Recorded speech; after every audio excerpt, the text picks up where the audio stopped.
tudo bem com vocês? Boa noite! Mais uma live do nosso projeto Sexualidade em Foco.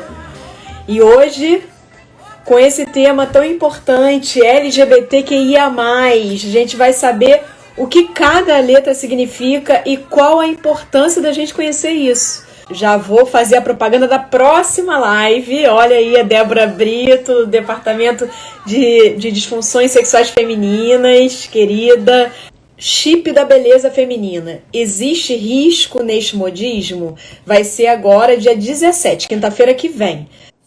Olá! Oi, tudo bem? Que prazer bem, ter você aqui. Tudo jóia.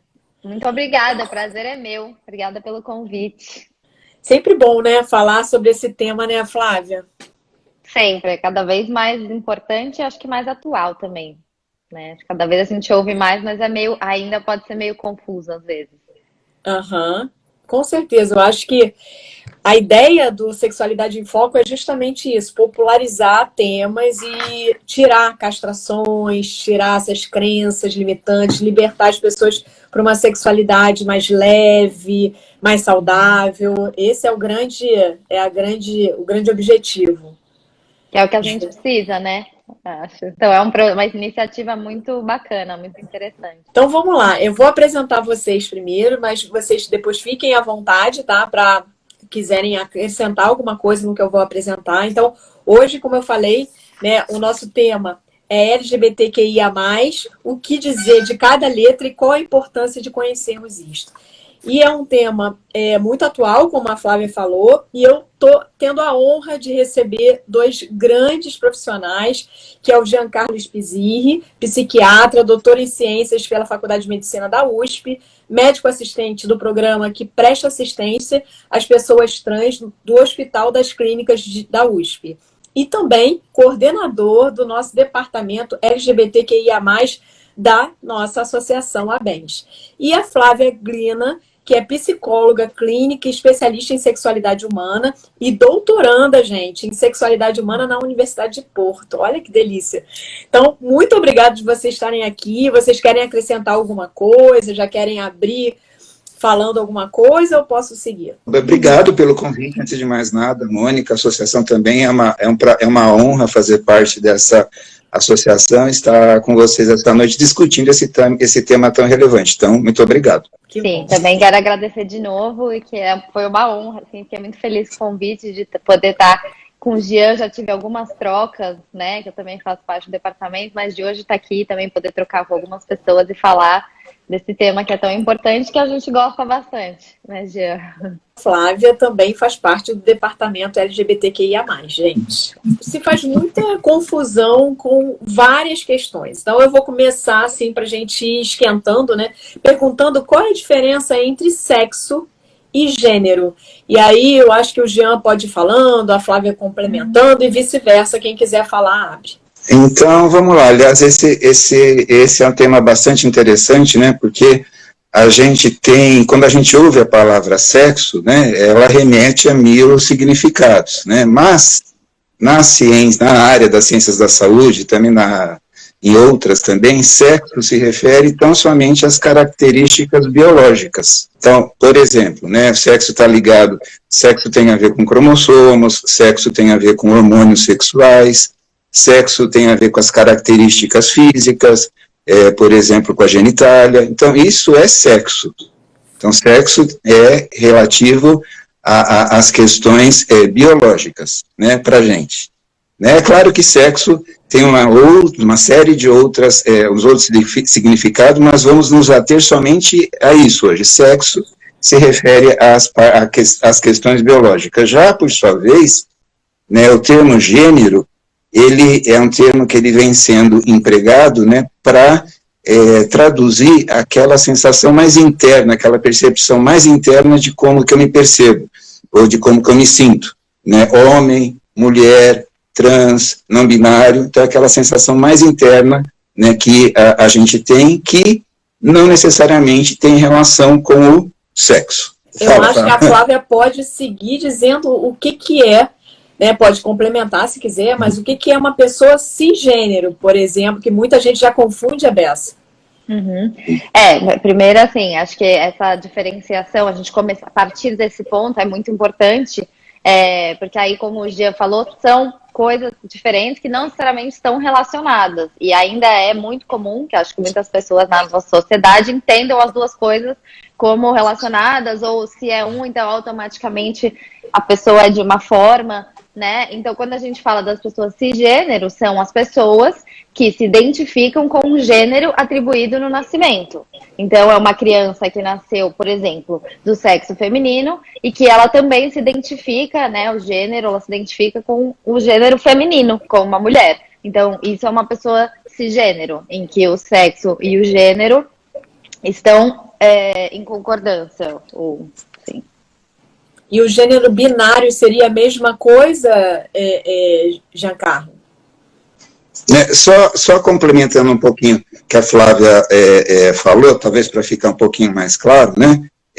A gente nasce com um determinado sexo. Uhum. Então, a sociedade, a cultura e o momento histórico em que a pessoa está, né, a esse sexo que a pessoa nasce, vai ser atribuído um gênero. Então, nasceu com o sexo feminino, vai ser atribuído, né, para aquele nenenzinho, né, o gênero feminino. Então, quando a gente fala de gênero atribuído ao nascimento, estamos falando disso. Então, as pessoas cisgênero são aquelas pessoas que se identificam completamente com o gênero que foi atribuído ao nascimento.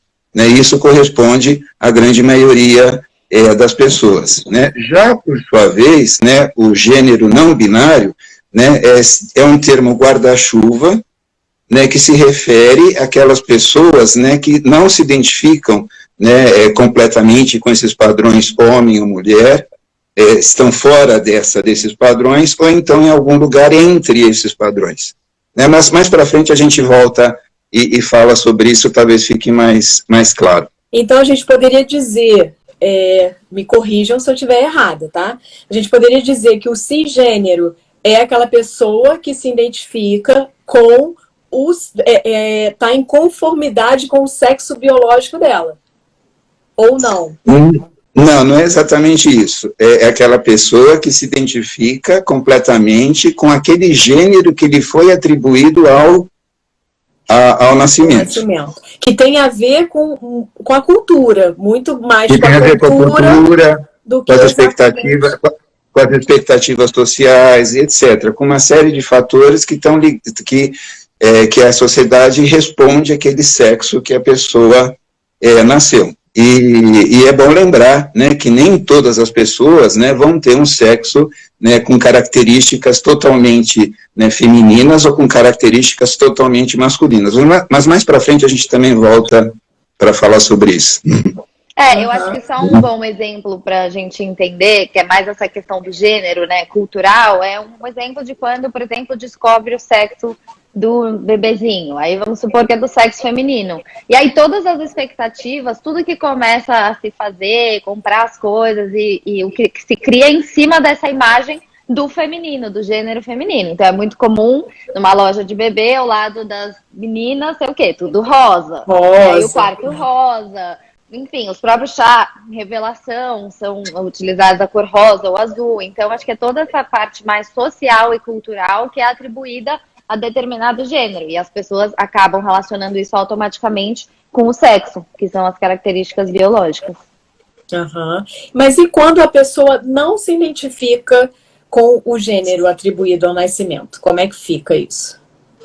Então, aí que as pessoas que não se identificam completamente com aquele gênero, né, que lhes foi atribuído ao nascimento, existe um outro termo guarda-chuva, né, que abraça esse grupo de pessoas, né, que é o termo transgênero. Né, então, transgênero é um termo genérico que vai abraçar aquelas pessoas, né, que não se identificam completamente com o gênero que lhes foi atribuído ao nascimento.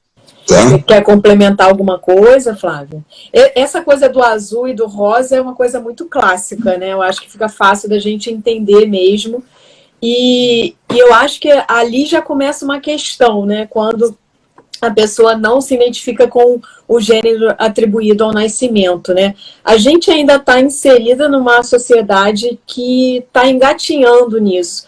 Você acha que no Brasil, assim, a gente está indo, vendo os outros países, né? Outro dia, por exemplo, acho que foi, hoje é quinta, acho que foi segunda-feira, eu já fiz ginástica rítmica, que é aquela da fita, da bola, né? E a ginástica rítmica é um esporte que era 100% com pessoas que têm vulva, né? Então, assim, e seguindo o gênero cultural feminino. E agora tem um movimento muito grande, né? Porque vários homens, vários rapazes se identificavam com aquela beleza do esporte. E aí, agora a gente já tem competições que são extraoficiais, infelizmente, né? Tá começando a paquerar para ser oficial de meninos fazendo a ginástica rítmica, o que na minha época era raro de ver, mas a gente já dava maior força, mas era raríssimo de ver alguém, porque sofria um estigma muito grande. Vocês acham que no Brasil a gente tá andando bem com isso? A área de saúde já precisa muito mais entender melhor para não fechar em caixas, para não para ter um melhor acolhimento, né, que é um dos temas da live, né, o porquê que é importante a gente conhecer cada letra dessa, né? Eu queria a opinião de vocês em relação ao nosso país, em relação ao que vocês sentem, né? Vocês que trabalham diretamente com isso. Assim, para começar, acho que quando a gente fala em termos sociais e de cultura, né, do nosso país, do Brasil, o Brasil é o país que mais mata pessoas trans no mundo. Assim, a expectativa de vida de uma pessoa trans no Brasil, eu não me lembro exatamente, mas eu acho que não chega nem aos 40 anos. O dia pode me corrigir se eu estiver errada. Então, assim, eu acho que isso já é uma questão um ponto de partida muito importante. Apesar de eu achar que no meio da saúde, né, as iniciativas, hoje em dia a gente ouve muito mais falar disso, a gente discute mais, existe uma representatividade maior, mas querendo ou não, ao mesmo tempo, são notícias diárias de pessoas, né, não só trans, mas da população LGBTQIA+, que a gente vai falar das letrinhas depois, sofrendo algum tipo de violência no nosso país. Então, ao mesmo tempo que eu vejo, assim como você falou, abrindo alguns novos espaços, ainda vejo que muita coisa precisa ser urgentemente melhorada e resolvida. Nesse sentido, Jean, essa população tem uma maior vulnerabilidade dessa população LGBTQIA+, em relação à saúde física e mental, já que a gente ainda está engatinhando, né? Primeiro eu vou um pouquinho para trás, né, que você perguntou o que a gente acha, né, eu fiz medicina há mais ou menos 30 anos atrás, né, então naquela ocasião se falava muito pouco de uma maneira geral, se falava do GLS, nem sei se vocês já ouviram essa expressão, né, era gays, lésbicas e simpatizantes, né, até hoje eu não entendi direito o que são esses simpatizantes, mas tudo bem, né? Depois passou para GLBT, depois, né, LGBT, e aí a gente depois vai poder falar um pouco disso, né? Mas em relação à expressão de gênero, né, tem um filme que agora não vou me lembrar o nome, mas se vocês procurarem, acho que tem nesses canais aí de streaming, né, de um grupo de homens na meia-idade, né, em que eles acabam se descobrindo participando daquela ginástica não rítmica, né, mas que é na água. Ah, eu vi! Ah, eu quero ver. É lindo esse filme, acho que vale a pena. Nada sincronizado, é um filme francês, não é? É um filme francês lindíssimo, né? Eu também sou péssima de guardar nome de filme, mas depois, se você achar nome, acho que valia a pena você deixar aí para o pessoal, né, que é bem isso que a gente está falando, né? Então, há 30 anos atrás, e quando eu vejo hoje, poxa, bastante coisa andou. Mas quando eu penso na vulnerabilidade, no sofrimento que as pessoas LGBTQIA+ passam, a gente está longe, acho que, de qualquer equidade um pouco mais significativa.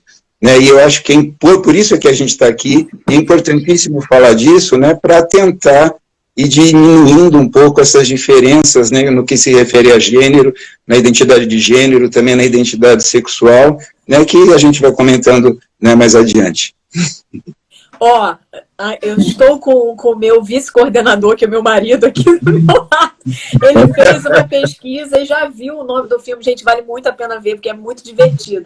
Um Banho de Vida, o nome do filme. Um Banho de Vida.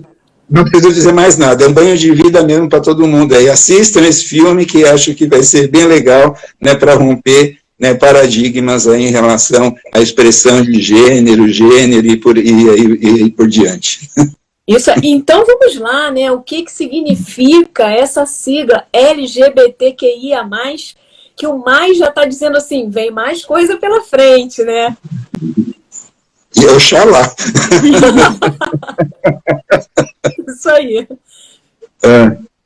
A Flávia, você quer comentar? Flávia, eu vou falando, daí você vai acrescentando, diga lá. Sim, vai falando que eu vou acrescentando.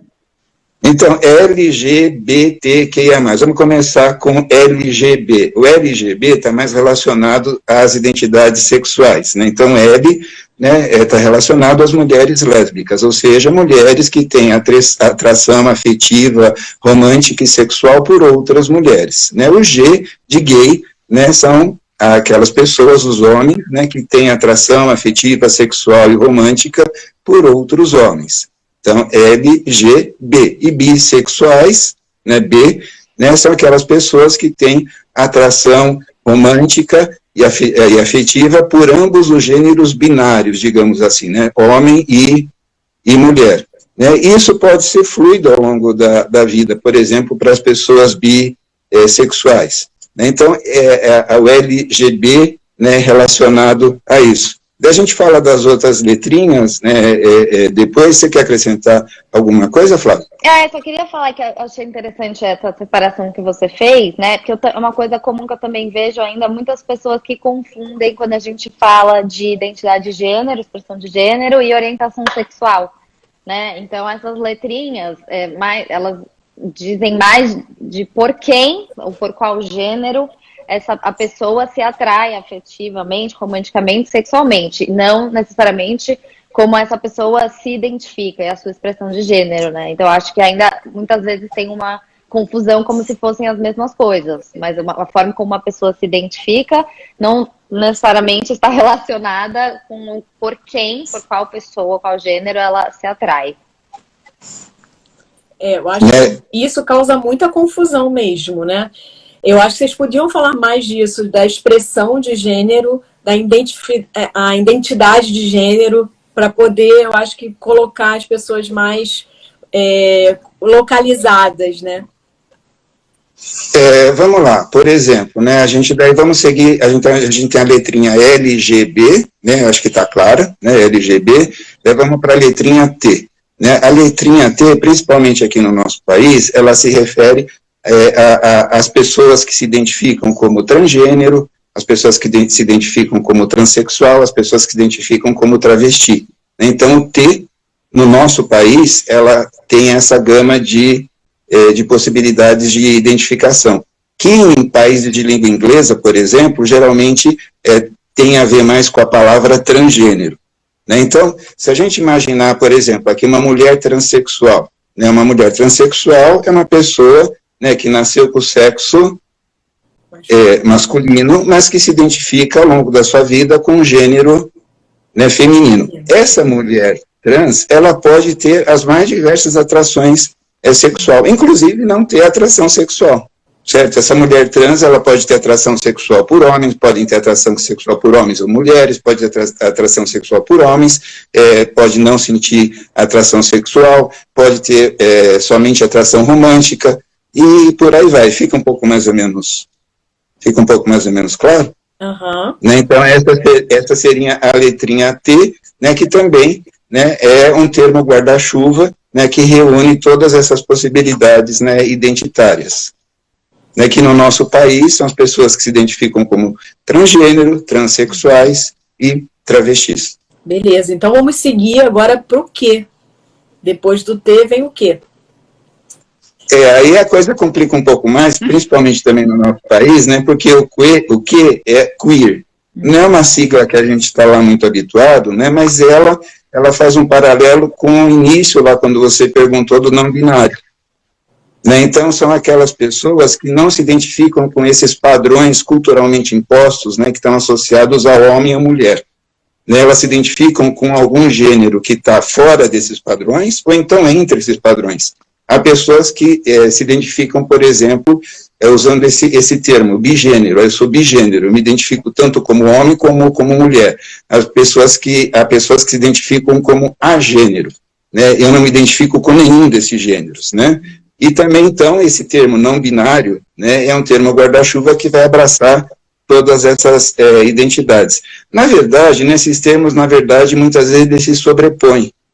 Então, acho que a melhor maneira sempre da gente entender a identidade de gênero de uma pessoa é conversando com essa pessoa, estando aberto, sabendo que existem várias possibilidades e tentando se aproximar. Mas é muito importante que a gente saiba, né? A gente tem que saber. Né? A outra pessoa, ela está lá vivenciando, experienciando a sua identidade de gênero. Por que se ela compreende a minha, eu não tenho que compreender a dela? A gente tem aqui que compreender, certo? Com certeza. Mais ou menos por aí. Até para ser mais assertivo, quando você lidar com essa pessoa e faz, às vezes, perguntas tão heteronormativas, tão supondo que essa pessoa tem uma parceria, se ela for uma pessoa que tem vulva, tem uma parceria já de cara masculina, e isso daí complica muito o tratamento, né?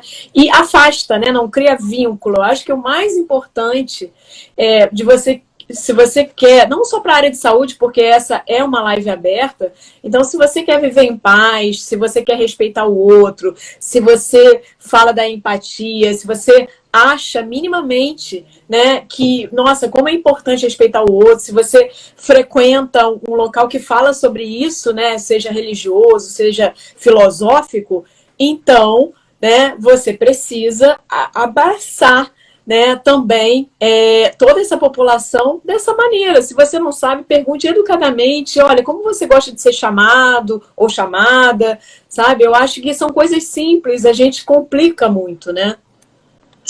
Mas se a gente para e pensa um pouquinho, é só a gente, quando está conversando, parar, ouvir um pouquinho como a pessoa vai falando e pegando, não é assim tão complicado, né? Está um pouco aberto à questão de outras possibilidades. Acho que é um bom começo, né? A gente está aberto a outras possibilidades, né?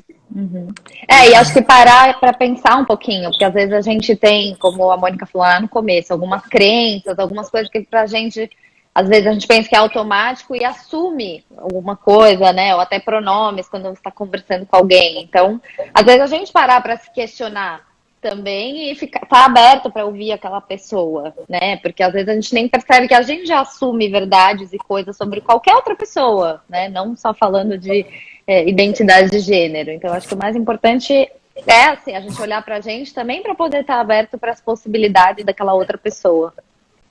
Com certeza.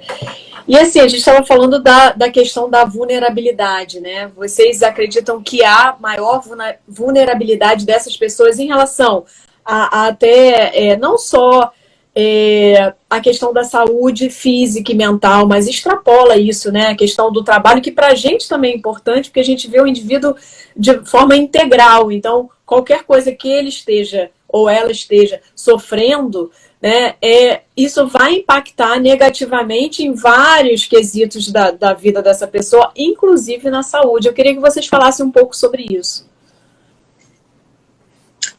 Tá, depois a gente volta para as outras letrinhas, né, mas eu vou falar um pouco de todas elas, que é um conceito, as pessoas LGBTQIA+, né? Geralmente, né, a gente tende a se referir também a esse grupo de pessoas como de minorias sexuais e de gênero. Então, vários estudos têm mostrado, né, que só por a pessoa fazer parte dessas minorias, isso já é um fator estressante. Então, se fala de estresse, né, de minoria. É uma situação que tem sido muito comentada, inclusive, nos estudos sobre isso.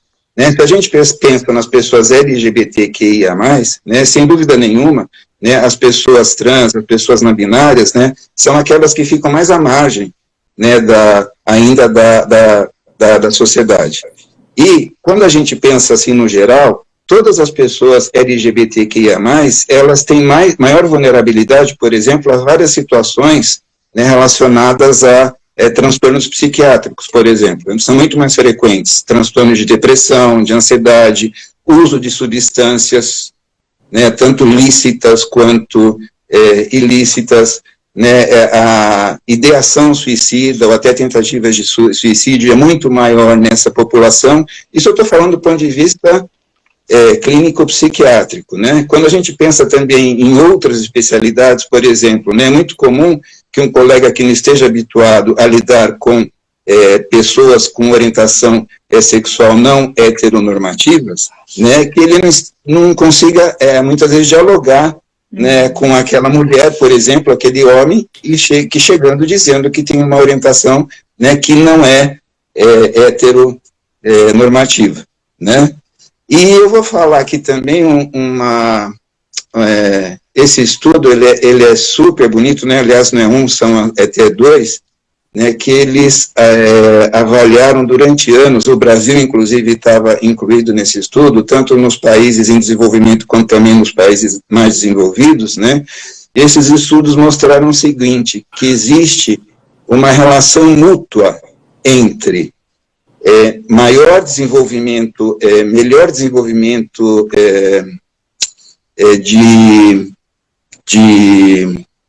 de social ou de... Já vai enviar a palavra, com maior direito a essas pessoas. Índice de desenvolvimento humano, né, uma relação mútua entre índice de desenvolvimento humano com, né, maior equidade, ou maior direito às pessoas. Então, aqueles países que têm mais direitos, né, garantidos às pessoas LGBTQIA+, também são os países com maior índice de desenvolvimento humano. Né? Infelizmente, o Brasil, recentemente, ele perdeu 5 posições. Está na 89ª posição, se eu não me engano, em mais de 140 países. Então, com isso, acho que eu estou falando bastante. Né? Quanto mais equidade houver, né, maior será o desenvolvimento humano, né, daquela nação. A ideia é andar para frente, né? Não andar para trás, né? Essa ideia é muito importante e é uma coisa para a gente refletir. Quando vocês trazem dados, mostram para a gente o quanto que a gente ainda precisa melhorar, o quanto a gente precisa realmente ter o ato da empatia, se colocar no lugar dessas pessoas. Fica muito simples quando você se coloca no lugar, né? Muito simples de você entender o porquê que é importante a gente entender cada letrinha dessa. Né? E aí, Flávia, você quer complementar alguma coisa? Que eu tô fazendo as letrinhas aos poucos, sabe? Para criar um mistériozinho para a gente ir falando cada hora um pouquinho de uma. Quer falar mais alguma coisa disso? Não, eu acho que é só complementando, assim, eu acho que essa conclusão, né, do índice de desenvolvimento humano com equidade já diz muito, né? É extremamente significante, né? Significativo.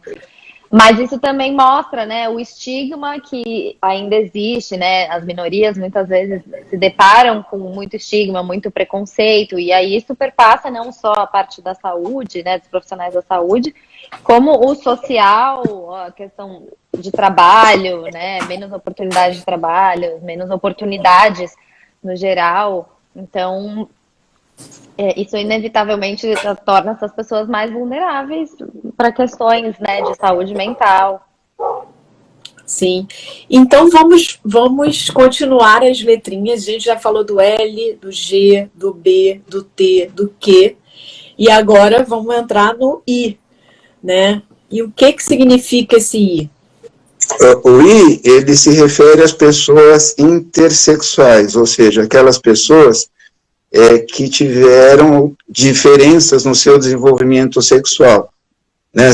Por exemplo, são aquelas pessoas que não vão, que nascem com uma genitália não tipicamente masculina ou tipicamente feminina, ou com alguma outra diferença, por exemplo, nos cromossomos, etc. Né? Então, né, todos os movimentos sociais também tiveram muito cuidado na inclusão, né, das pessoas intersexuais, porque é outro grupo minoritário que sofre muito, né, justamente por não ser compreendido. né? Então não vai ter, muitas vezes, todas as características sexuais, né, que estão totalmente associadas ao masculino ou ao feminino. Em poucas palavras, seria mais ou menos isso. Deu para entender? Bem, para o público em geral, né, talvez o público em geral possa ter ficado com alguma dúvida. Antigamente, teria outra nomenclatura para o I? Não, para o público em geral, porque eu já ouvi, eu estou falando isso porque eu já ouvi uma paciente falar isso. Então, o I é o hermafrodita? É uma maneira de você estar reduzindo várias possibilidades que conduzem a diferenças no desenvolvimento sexual numa única, que é raríssima, por sinal. Né? O hermafroditismo verdadeiro, por exemplo, aquela pessoa, né, que tem tanto características biológicas de tecido, né, que eu estou falando, né, tanto masculinas quanto femininas, são muito raras. Né? Existem várias outras alterações que aqui não daria para estar explicando tudo isso. Né? Mas lá atrás, né, esse talvez seria uma associação que poderia ser feita. O importante é a gente saber que existem várias situações que levam a diferenças no desenvolvimento sexual, né, que vão desde alterações cromossômicas, alterações durante o próprio desenvolvimento, durante o período gestacional e assim por diante. Uhum. Mas eu acho importante porque essas perguntas, elas vêm, né, no dia a dia, porque é normal que a população geral, né, faça associações, né? Então, peraí, num primeiro momento, pelo menos, eu preciso entender, então eu associo alguma coisa que eu já ouvi falar do passado, né? Por isso que eu vou trazer essas questões que eu vou lembrando, ótimo, assim, que já me perguntaram. Bem, e o A, gente? E como o Gia foi falando, a gente estava falando das outras letrinhas, ele citou, mas o A são as pessoas assexuais, que são pessoas que não sentem atração sexual. Acho que podem sentir atração romântica e afetiva, mas esse componente sexual não está tão presente, e essa é a forma como essas pessoas se identificam. Outra coisa que eu ouço muito é quando se fala em assexual, Flávia, de perguntarem assim, mas essa pessoa, como assim? Como ela não sente atração? Mas ela não sofre?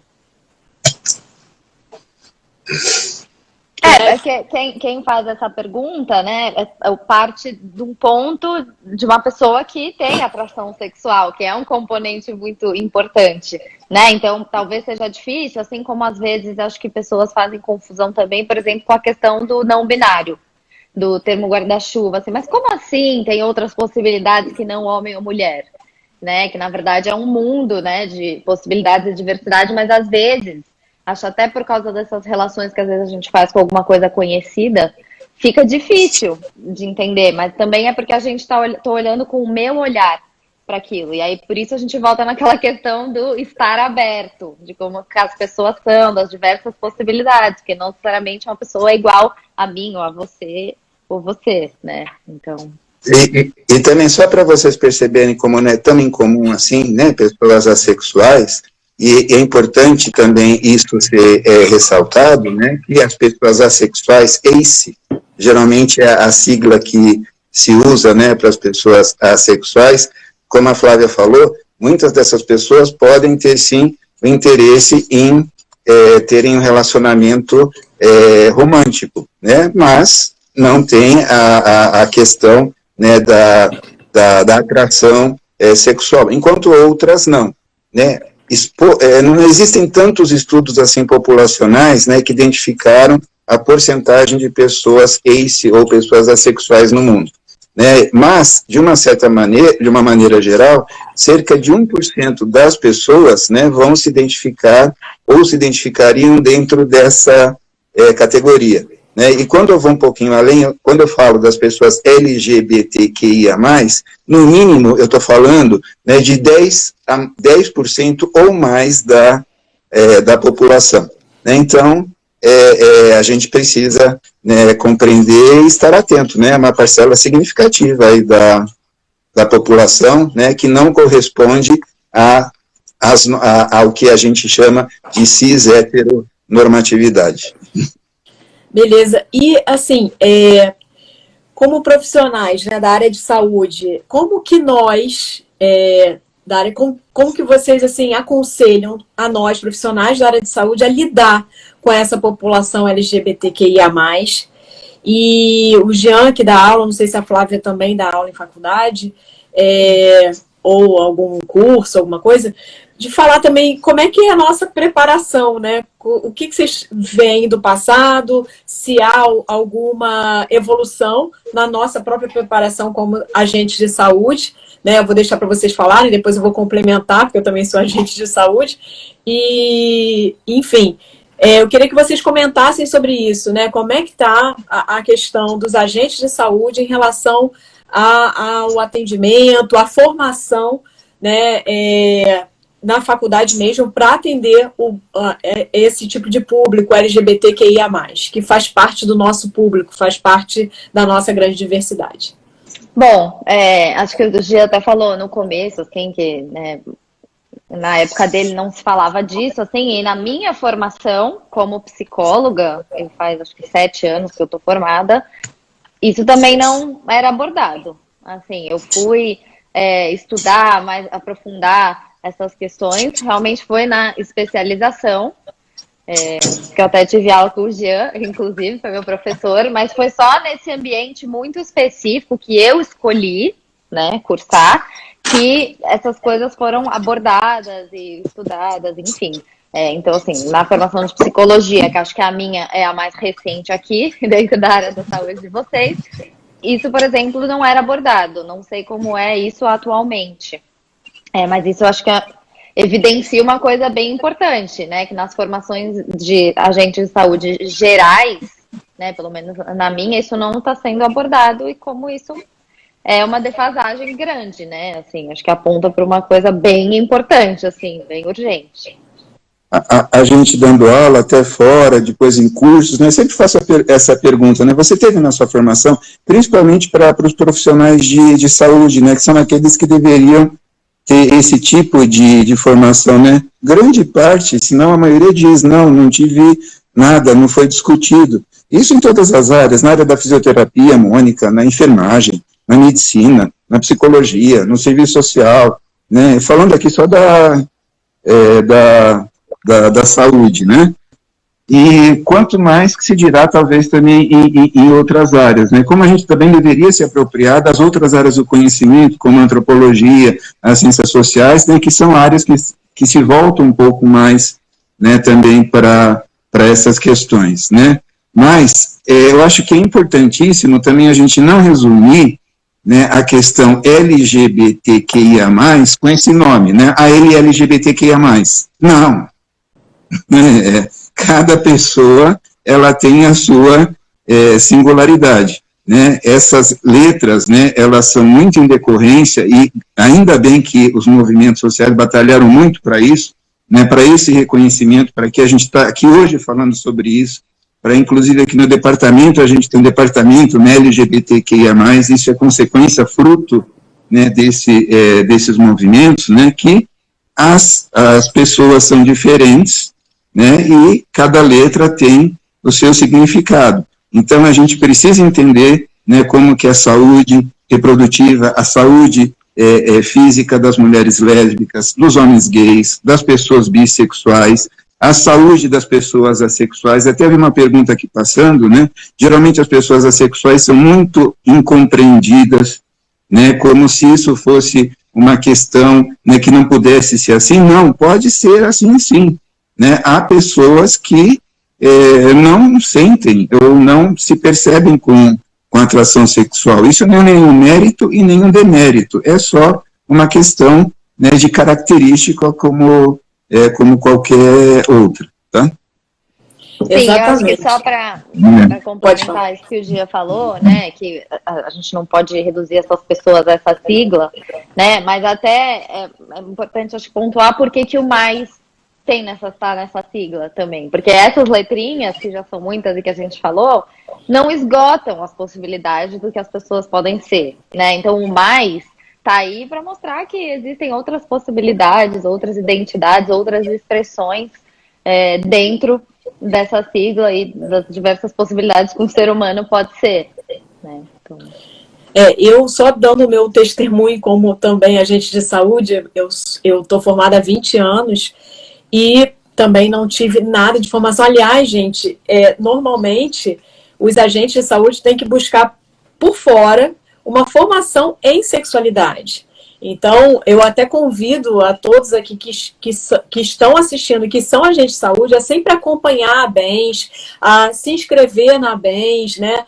E nós temos um site que tem muitas informações importantes, então procura o site está aqui no link da bio, tá?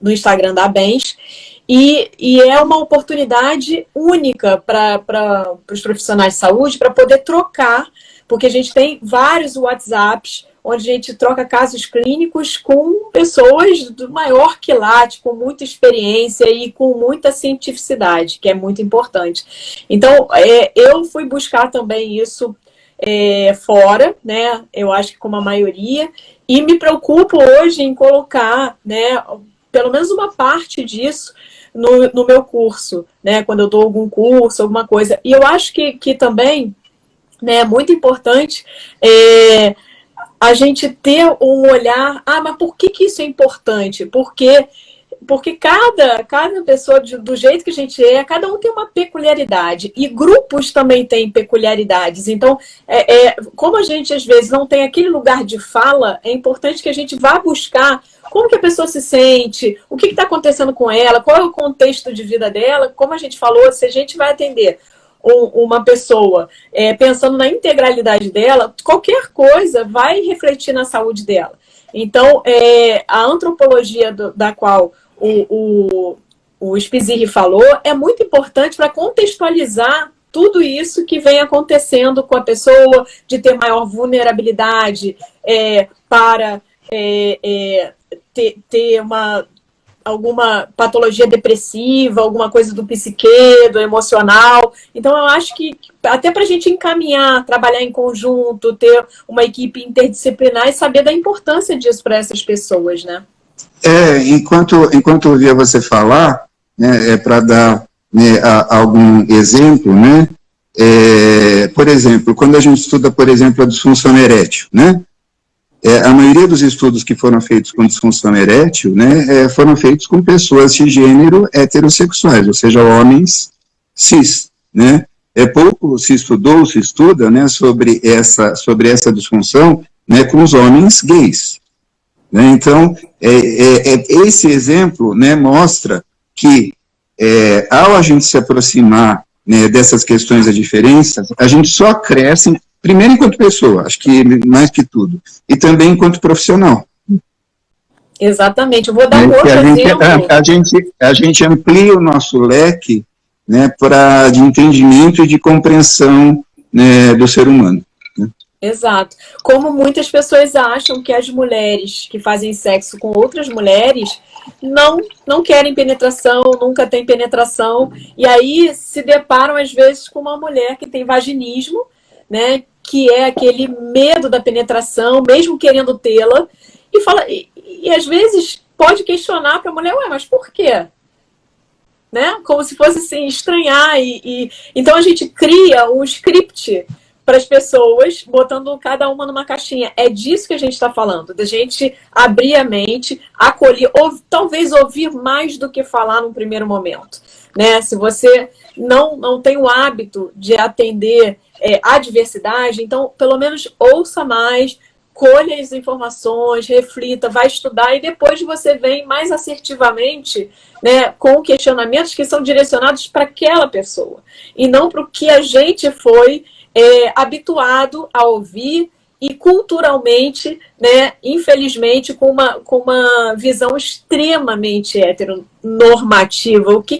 Essa palavra já é uma palavra muito pejorativa, né, da heteronormalidade, como se tudo que não fosse hétero estivesse escapando da normalidade, né? A gente tem que ver o que é normal, o que não é normal.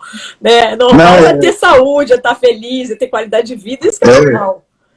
E é o cis heteronormativo. Então, tentando fazer um resumo até do que a gente está conversando aqui, cis, né? Pessoas que se identificam completamente com o gênero que foi atribuído ao nascimento. Hétero, pessoas que só têm atração pelo outro gênero. Então, cis, heteronormativo, né? Como se todos tivessem que estar resumidos nessas duas, nessa possibilidade. Ou seja, mulheres têm que ter atração, as pessoas que nascem mulheres vão se sentir mulheres e terão que sentir atração por homens. Homens, pessoas que nasceram homens, se sentirão homens e deverão sentir atração sexual por mulheres. Né? É muito além disso, né? E também quando você estava falando da questão até da questão de práticas sexuais, é muito comum, né? Quando se fala de sexo, né? Logo vem a questão, né, da genitalidade. Resumindo também as práticas sexuais, né, em questões relativas por exemplo, a penetração. Daí a gente perde a oportunidade, né, de explorar o nosso corpo e as nossas possibilidades em várias outras questões. E eu estou me referindo a isso também, né, e um dia seria muito legal a gente também conversar com isso, por exemplo, sobre a sexualidade, né, daquelas pessoas que apresentam alguma deficiência ou tem alguma outra questão, né, onde não pode estar participando, né, de práticas ou atividade sexual da maneira como talvez a maioria veja, né, e quando a gente também se aproxima dessas pessoas, a gente descobre um leque infinito de possibilidades de encontro com o outro que foge da questão da genitalidade, se é que eu fui claro. Eu acho que a gente, né, Flávio, eu acho que a gente perde, assim, uma oportunidade, aí não é de todos nós, como o Jean falou, de todos nós, assim, da gente explorar o corpo como um todo, e se o corpo todo não tivesse potencial de prazer, as pessoas com alguma deficiência física não teria a possibilidade de ter o para-orgasmo, que é uma possibilidade real, né? E que também, se elas desejarem, né? Porque também existem alguns mitos, né, nessa questão, porque o homem, se ele desejar...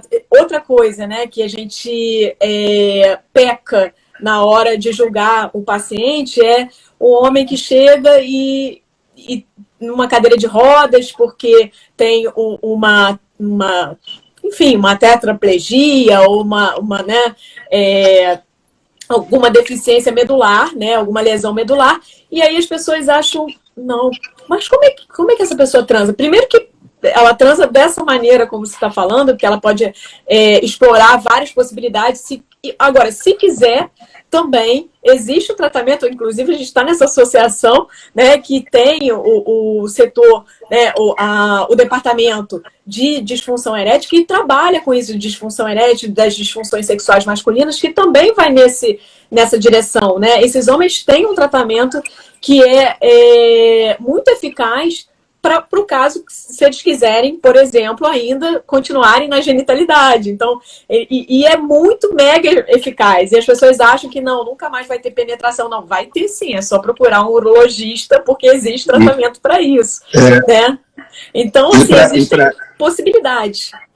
E para a gente também associar tudo isso com o tema de hoje, né? Esta pessoa, ela tem uma identidade de gênero, essa pessoa, ela sente atração sexual, né, romântica, afetiva por outra pessoa, né, e como a gente, muitas vezes, a gente reduz, né, aproveitando esse exemplo, não, ele é gay, ou então, ela é lésbica. Não, a gente é singular, a gente é muito mais que isso, né, a gente é uma pessoa, somos, né, como qualquer outra, com características que são mais ou menos em comum ou não. Mas eu acho fundamental, sim, né, e isso é uma batalha que eu acho que vale a pena a gente bancar, né, que as escolas, principalmente aquelas, né, que promovem saúde, que elas tenham, né, no seu currículo, na sua formação, né, essa abordagem, né, sobre a sexualidade humana de uma maneira geral. E é claro que isso vai incluir, né, todas as nossas letrinhas que a gente está aqui falando, LGBTQIA+. O A também, muitas vezes, é usado para se referir aos apoiadores.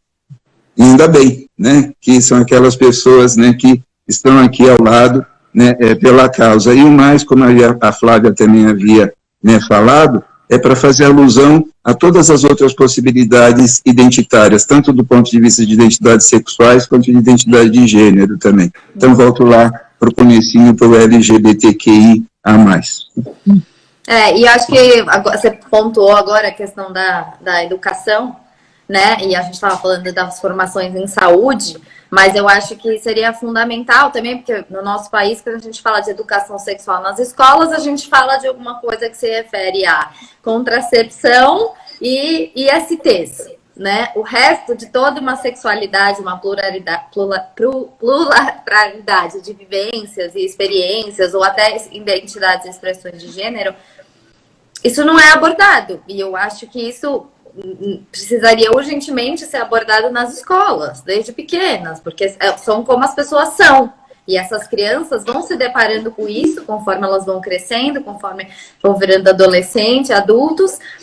E muito, acho que, do estigma, do preconceito, né, que essas pessoas vivem, vem daí, da ignorância das pessoas. As pessoas não são educadas sobre como as outras pessoas podem ser, sobre as outras possibilidades que não cis heteronormativas, né? Então, é muito reducionista.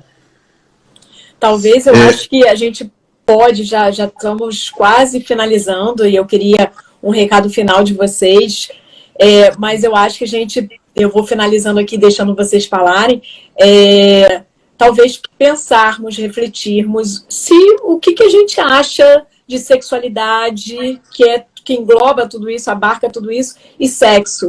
Se é uma coisa ruim ou se é uma coisa boa. Porque se é uma coisa boa, a gente vai abraçar todas as... A gente não precisaria ter uma causa, a gente não precisaria estar discutindo essas letras.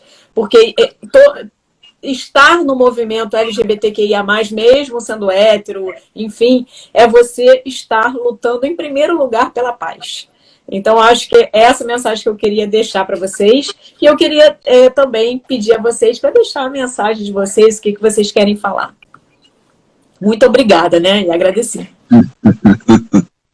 Joia. Você fala, viu?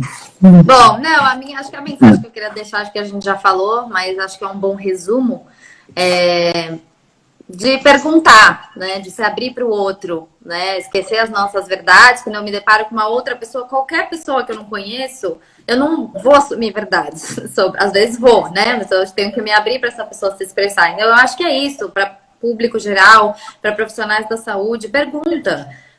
Como já falou, observa como essa pessoa se refere, ou se você não conseguiu perceber, pergunta, né? Como que eu posso te chamar? Enfim, e acho que esse é o primeiro ponto de partida para a gente poder dar um mundo mais acolhedor e inclusivo para essas pessoas, né? E obrigada mais uma vez pelo convite, foi muito bom. Joia. Eu também agradeço, né? Eu vou falar do Jean Utópico, né? O Jean Utópico também espera um mundo onde essas questões não precisem ser conversadas porque elas já estão incorporadas e existe equidade. Mas o Jean Realista vê que não é assim. Então, né, a gente tem aqui o LGBTQIA+, né? Então a gente precisa ainda reforçar, a gente precisa mostrar, né? Acho que por meio de situações como essa, de lives como essa, a gente pode, né, dizer para as pessoas, né, que a importância da equidade, né, a importância também de que os pais acolham seus filhos, né, a importância de que as características não quer dizer que a pessoa, a gente tem que incluir essa pessoa como sendo a coisa principal dela. A gente é muito mais que uma letra, a gente é muito mais que isso, mas a gente também é isso. Então, vamos lá, vamos para frente, é um prazer, né, tá aqui com vocês, muito obrigado. E também só para reforçar, acho que muitas das coisas que a gente conversou hoje, né, para quem está aqui nos ouvindo, se vocês entrarem lá no site da Bens, né, vai ter vários departamentos, e lá vai ter o departamento LGBTQIA+, e muitas das terminologias, das definições, que aqui a gente hoje falou, lá também estão descritas, pelo menos com o conhecimento que a gente tem até agora. Isso vai mudando muito, muito, né? Da maneira como a gente está falando hoje, não seria da mesma forma que a gente falaria, né, há 10 anos atrás, com certeza, no nosso país. Então, muito obrigado. Bem, foi um prazer ter vocês aqui, e quem quiser entrar no site é abens.org. E, gente, ó, esse foi mais um Sexualidade em Foco, e na próxima semana a gente vai ter, dia 17/3, o tema Chip da Beleza Feminina. Existe risco neste modismo? Então, na próxima semana, às 20 horas, quinta-feira, eu encontro vocês aqui. Muito obrigada, Flávia. Muito obrigada, Spizirri. Giancarlo. Cada hora eu chamo Jean. Jean. Muito obrigada a vocês dois. Foi muito, muito bom. Obrigada. Muito obrigado, Mônica, Flávia. Um beijo para você. Até. E obrigada a todos. Um beijo, né? tchau. Obrigada até. A todos aí. Tchau, Mônica. Até. Obrigado. Tchau, tchau. Tchau.